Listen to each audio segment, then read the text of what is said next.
Aray ko, nalaglag daw sa hagdanan. Ayan yung hagdanan nila. Ayan, gumulong-gulong dyan. Tapos nalaglag dito.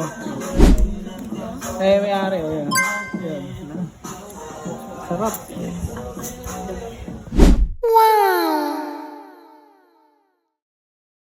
So what's up guys? Another day, another repair. Meron tayo ngayon nire-rescue na tropa. Tropa niya. Ayan o.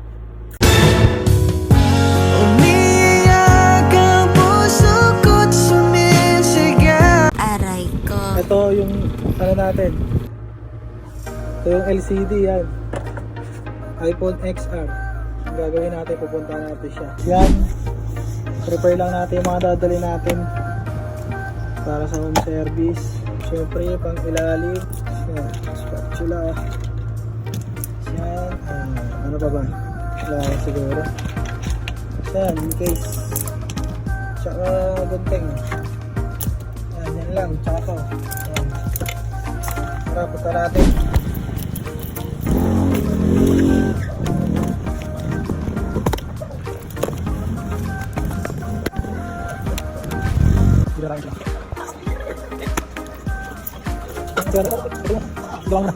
Vlogger kami. Vlogger kami. Aray ko, nalaglag daw sa hagdanan. Ayan yung hagdanan nila. Ayan, gumulong-gulong dyan. Tapos nalaglag dito. Eh, may ari. Ayan. Sarap. So, tara gawin na natin.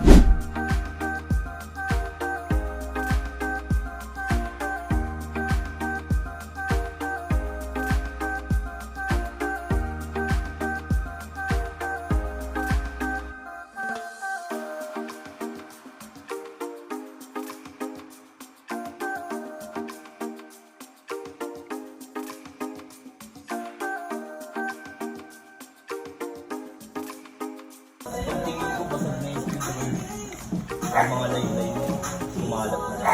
Pero nagpa-vibrate to. Oo.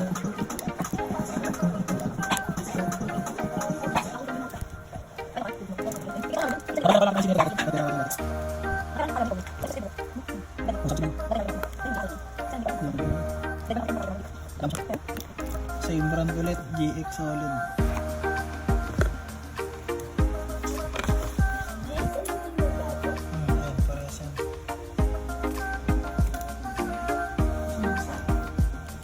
Diba kinapos nga kaya sabi? Aray ko. Kinapos na lahat.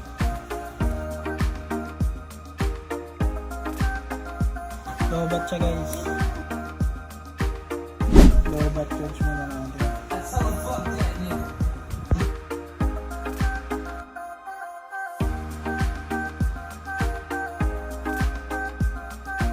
Ano pa, 1 hour. 1 hour pa siya mati-testing. Pero okay lang yan, basta importante nagtatouch. Stage mo muna siya sa 1 hour. Pero importante nagtatouch.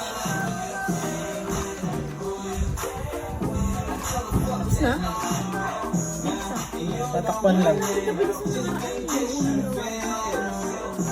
Ay, hindi nakasama nun. Ayun yung may sakit yung aso namin.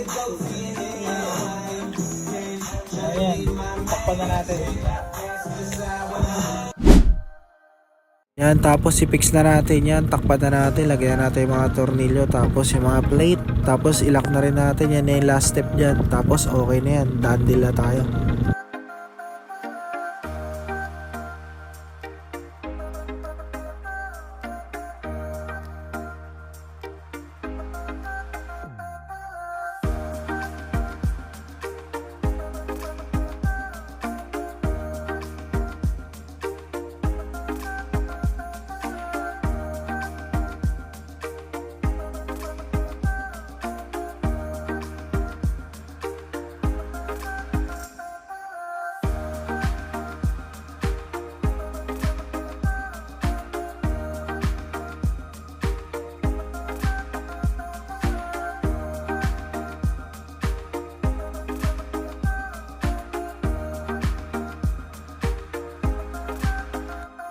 Syempre yan, always check muna natin yung unit kung okay na ba yung napalit nating LCD, kung nag-ghost touch pa, tapos kung okay naman, bigay na natin yan. goods yan. Okay na, all goods na. From nalaglag sa second floor, ngayon all goods na. Pwede na ulit basagin. Alright, bigyan na natin niya kay sir. Tapos uwi na.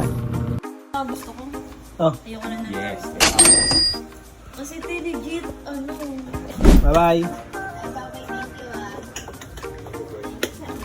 Chat lang boy pagka ano. Guys. Uy, naglako ulit. Yung cellphone ah. Susunod basag na yan. Susunod pa sa